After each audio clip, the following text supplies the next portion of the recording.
ගාන තුන්වෙනි ගාන කියලා තියෙනවා සුළු කරන්න කියලා.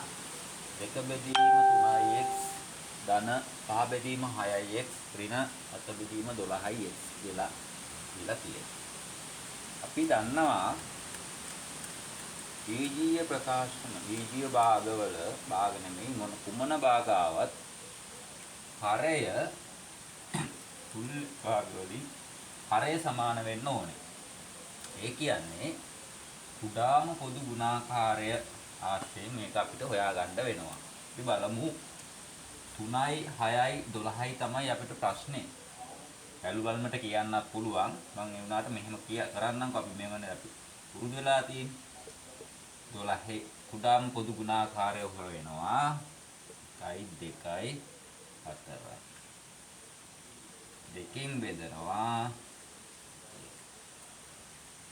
නැවත දෙකෙන් බෙදුනහම එහෙනම් 3 වරක් 2 6යි 6 වරක් 2 12යි කියලා. කුඩාම පොදු ගුණාකාරය අපිට 12 විදිහට ගන්න හැකියි. හරිද? එතකොට 12 විදිහට ගත්තාම 3 12 වෙන්න 3x 12x වෙන්න ඕනේ. 12x වෙන්න මෙයා වැඩි වෙන්න ඕන 4ෙන්. එතකොට අපි දන්නවා දැනගෙන ඉන්න ඕනේ හරයයි ලවයයි එකම ගානකින් වැඩි වෙන්න ඕනේ. හරය වැඩි වෙනවා නම් 4ෙන් 12යි. ලවයත් 4ෙන් වැඩි වෙන්න ඕනේ. ඒ කියන්නේ මෙහෙම කරමු. දෙවරක් 4 8යි. යා 8යි x. sorry 8යි. ඊගාවට 6ix 12x වෙන්නේ 6 දෙකෙන් වැඩි වුණාම 12x 6x දෙකෙන් වැඩි වුණ 12x එහෙනම් ලවයත් දෙකෙන් වැඩි වෙනවා ධන 10යි. ඊට පස්සේ ඍණ 12යි එක එකෙන් වැඩිලා තියෙන්නේ 7 වැඩි කරනවා එකෙන් එතන 7. දැන් සුදු කරා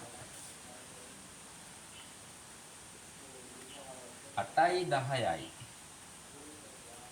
18යි 18න් 7ක් 11යි 11 බෙදීම 12x